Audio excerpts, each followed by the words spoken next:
speaking of that and buying local, let's go back to Lindsay Dentlinger, who is on standby with the Minister of Small Business Development, Khumbudzo Ntshavheni. I imagine that there was a bit there from the speech that she will be pleased with. Lindsay? I would think she would be. Let's not forget she's also the acting minister in the presidency, so let's just get straight through to it. Minister, can you just elaborate some more on what the president had to say this evening about developing manufacturing, creating jobs, getting the youth to sustain themselves through self-employment? I think what the President was alluding to is our commitment to get young people to be job creators instead of employment seekers. And that is embedded primarily in the manufacturing sector, and we are driving that through localization. And that work entails two things. The President alluded to the fact that we have a target of supporting 15,000 startups by 2024, because that target allows us to then get young people or young entrepreneurs who are in the technology sector, but also who are in these creative industries or emerging industries that are there. But secondly, young people have been active in the agricultural sector, not only as farmers, but also as agro-processors. And you see a number of products that we've put through into the shelves of retailers through both the Department of Small Business Development and the DTIC. In addition, as young people have been in the beauty space, not only in running hair salons, but they've been manufacturing products. Their products we have put through the shelves of these big retailers. But it shows you that young people, if supported and there's a patient capital, can go a long way. But what is key is access to market, and that's where the partnership with big business comes in. And we are happy that even in the clothing and textile, as the President has alluded, the big business is starting to work with small businesses to make sure that those markets are open. Minister, let's just talk about your hat that you're currently wearing as the acting minister in the presidency. Regular talk about building a capable state. Where is it going wrong? Where are the shortcomings in building this capable state? The building the capable state, I think now we have figured out what we need to do. One, there's a single public service that we are working on. The Minister of Public Service Administration is busy with that process, of course supported by the presidency. The other issue we are working on is to make sure that we can track the implementation and measure that which we are implementing. Because if you can't measure it, you can't track it, and it can't make the impact. So we are tightening that one up. They will going to talk about the scorecard that we are announcing, and that's why the President announced the issue of the performance agreements of ministers, because that starts to say to the public, here are the targets that the departments are chasing, the ministers are chasing, the director generals are chasing. Measure us on that success instead of thumb-sucking what is that success. We can either agree that those targets are sufficient or not, and I'm glad that there is no debate of whether the targets are sufficient. The issues that will they be able to implement. So therefore you can say, Minister Ntshavheni, as a Minister of Small Business Development, you have not met your target as it was set on this, or out of your 5 targets you have not met 2, or you have not met 3, or you have not met all, or you have met all. And then you can say, is she capable, is she worth it? And you can then hold the President, say, President, have you really applied your mind in appointing this person who's failing to meet their targets? Thank you very much, Minister. We're certainly going to hold you accountable to those targets. Thank you. Thank you very much. I'm just looking around here quickly before I hand back to you, Sally, and Tulas, as to who's available to speak to. I have the DA Chief Whip, Natasha Mazzone. Sorry, Natasha, just behind the microphone behind me over here, please. We spoke about the energy crisis in the country early. It's a passion of yours. What you've heard from the from the President this evening, does that go far enough? It certainly doesn't. I mean, we've put in an emo bill. Some of what we suggested in the emo bill seems to be coming to light, pardon the pun. But the President spoke tonight about proudly how South Africa is going to produce electric cars. Well, you need electricity to power the electric cars. You need electricity to power a growing economy. And again, tonight the President announced 5 more years of rolling blackouts. So what company is going to invest in your country if there is not a stable electricity supply? So what's being done is far too little, far too late. And to say that you want to resurrect Eskom is just madness. It's a defunct company, and we should be concentrating all our efforts into new energy supplies and IPPs. Natasha, you're wearing that mask that says vaccines now. We know the DA is taking government to court over its vaccine rollout plan. plan. From what I was hearing this evening, still thin on the detail as to exactly how this rollout's going to work next week. I take it you won't be happy with what you heard this evening. I'm very unhappy, but more than that, I'm terrified. I'm terrified for our frontline workers who are putting their lives at risk. We heard something about 80,000 vaccines that are coming within the next couple of weeks. Just in the Western Cape, there are 35,000 healthcare workers. So it's a drop in the ocean. It doesn't go far enough. The most vulnerable of our society remain heroes, giving up their lives to keep us safe, and we can't keep them safe. Talking about an extended vaccine program up until the end of the first quarter, no dates given, no firm promises given. This whole SONA speech should have been focused on one thing and one thing alone, and that is keeping South Africans safe during the COVID-19 pandemic. Speaking about keeping South Africans safe during the pandemic, an extension of relief grants. I know some opposition parties will feel that we cannot continue to hand out, and there have been extensions before. What's your party's view on the extension of these grants? Well, look, these relief grants, if they were actually working, would go a long way. But if you go down the road to your local SASA office, to employment agency offices, there are people lining up, literally thousands of people every day. People haven't received UIF payments, they haven't received their SASA payments, the TERS payments haven't been received. So again, this is a pipe dream. So we're saying we're extending something. You're actually extending nothing. What you're doing is you're paying a backlog. So I think that it was a bit of a spin on that particular issue, but a spin that certainly we aren't buying. Lastly, Natasha, anything positive you take from the President's speech this evening? I take positivity knowing that our Protea is viewed as such an important flower in our nation that it took up 10 minutes of a speech of COVID.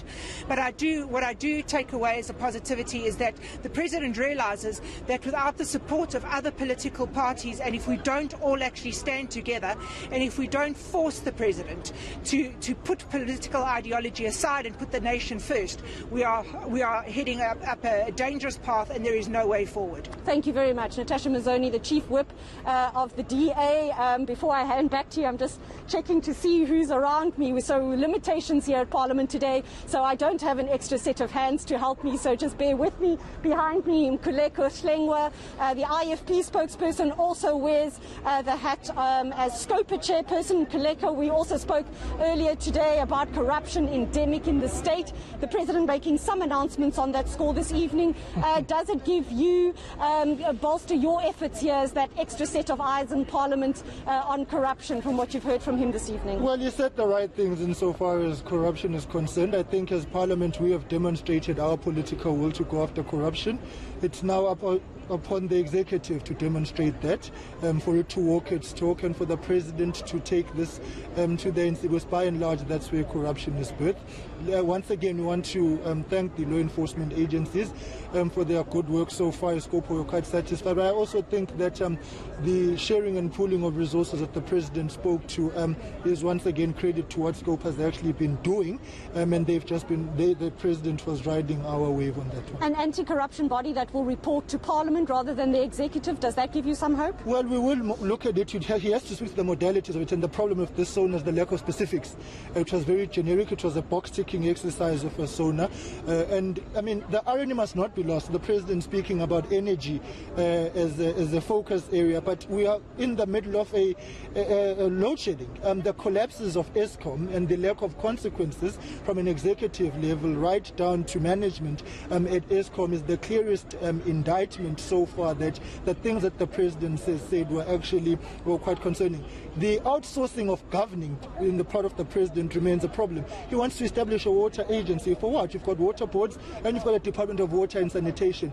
All these entities that he's creating are by and large an ambition of a state machinery that is failing, or governance that is failing, and now having to patch it up with all sorts of other machinations. It doesn't bode well for stability, and also the cost that is involved in setting up these things are certainly going to drive the public wage bill up, and the state has not demonstrated a capacity to actually manage SOEs. And now, instead of stabilizing, the very little talk about, I mean, why was there no mention of SAA, which has been a fundamental issue to be dealt with? So the SONA tonight was more like a rehash of 2019, 2020 of a president who is actually pitching for presidency when he's actually in office. Thank you very much, Mkhuleko Hlengwa. Who's stepping up next to my microphone? phone. Sorry,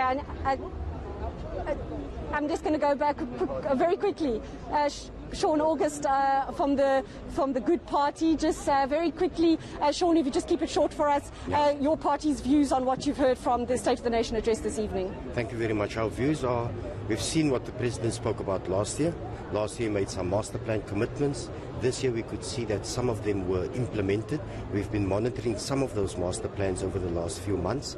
Our good Minister Patricia de Lille has 100 top projects, 987 million rands worth, and we've been monitoring as well the housing development within the country, how that has been planned out and playing out.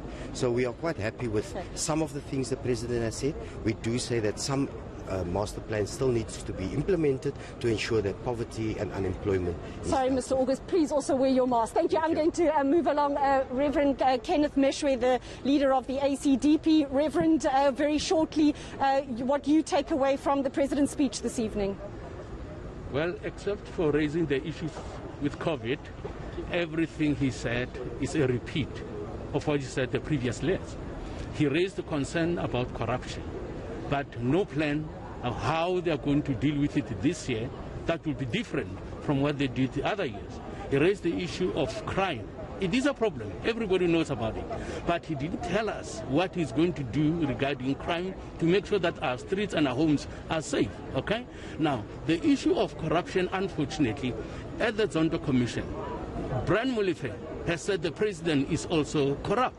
Now, we expected him to say, even though I've been implicated, I have not done anything wrong, and I'm willing to also appear before the Zondo Commission. He said nothing about it. Now, we know that there are many politicians of high standing who have not been tried for all the allegations against them. Many people have said they definitely are involved in the stealing of PPEs and any other things, but nothing has been done. There are no consequences. So we are not expecting anything to be different regarding crime and corruption, because that's exactly what he said this year, that he said the previous days. On the issue of the vaccine, obviously the ACDP has been saying we want to know what is in the vaccine, we want to know if there are side effects, and let people make informed choices if they are going to take vaccines of what may happen and what may not happen. So transparency about the whole thing is something that we are not happy about, that they are not transparent enough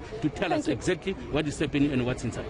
Okay, thank you. Thank you, Reverend. We've got the Health Minister. We're waiting for the Health Minister to step up to us very shortly. But in the interim, quickly, we'll just speak to John Steenhuisen quickly of the DA leader, knowing that I'm going to kick you out the way as soon as the Minister's ready. Let's just talk about accountability, transparency. That's what you were calling for when we spoke earlier this week. How did the President meet those expectations of yours? It's a good stuff. The stuff around the extension of the grant, etc., very important. No clarity on vaccines, when they're coming, how many, how are we going to roll them out, how are we going to ensure that that citizens get them, and how we reach that magic herd immunity before we end up with a third or fourth wave. John, can I let the Minister answer those questions that you have there? I hope you spoke nicely. Minister, please step on up. We're live on eNCA. Thank you very much. We have the Health Minister with us, William Kize. I'm just wanting to check whether I'm still latched here. Johannesburg. Sorry, I'm just wanting to check. Johannesburg. Can I keep going? Thank you, Minister. We know this evening South Africans probably their feeling towards this vaccine rollout shaky at best, if I can describe it that way. Do you think the President went far enough to instill confidence in them this evening that this rollout plan of yours is going to be effective? Yes, I certainly think so. I think that the President paid enough attention on the issues that relate to COVID-19. The emphasis on the vaccination, I think, is what we need. The President needs to be able to assure South Africans that the vaccination is going to start, and he has done that. The President needs to also assure us that the vaccination is the way to go by all South Africans, which I also think is very important. And he has also already indicated that there will be the first batch of doses will be coming through. You will understand that we already had 1 million that we couldn't continue with. And so the biggest question that I think the South Africans would have asked is, so what now? And the answer has come out tonight. We will continue with the vaccination. There is a first batch that is coming through, and the batch is going to be spread over the next few weeks up to about half a million doses. What that does, it basically means that if it's Johnson & Johnson, you don't have to do twice the same numbers of people. So it will actually still mean that there's a lot of progress, because you give injection to one person, they don't have to come back again. So that for me is emphatic enough. Minister, just prior to you there, prior to that, you just heard from the opposition saying not enough detail as to exactly how that rollout plan is going to work. No, well, I think the opposition misunderstands. This is a rolling process. It's a very dynamic process. What we say today, tomorrow there will be new information, and so certain things will change. The president does not need to give us all those details. In the next few days, those details will be elaborated by those who are assigned to do the work, and so we believe, therefore, that in the next few days the additional details will come. But what the president did, he actually raised enough focus on the matter, focusing particularly on the issue of we have to rebuild our lives. And all South Africans, without fail, every one of us has got someone who's been affected by COVID, either a friend or a relative or someone who's a loved one. That's a very, very serious issue, because when we were at this point last year, let's say at the beginning of last year, we never believed that we'd have had this much devastation. Now we have to see the president and government and the whole society standing up to say we're picking up our fight at this point and we're going to use the vaccine. At the same time, the economy is devastated, and therefore the combination of rebuilding our lives together with the livelihoods has been the main focus, and the president has focused on economic recovery, which I believe is the most important thing, because the whole of this year is going to be about how do we keep ourselves safe and healthy and reduce the spread of COVID-19. How do we actually ensure that our unemployment is reduced? How do we get food security? How do we get income security? How do we rebuild all the sectors of the economy? How do we fight corruption? How do we reduce gender-based violence? All of those issues are most important in building our livelihoods. Thank you very much, Minister, and we'll be waiting for those details that you're promising in the coming days. Back to you in the studio in Johannesburg. Thank you so much, Lindsay Dentlinger from the Parliamentary Precinct.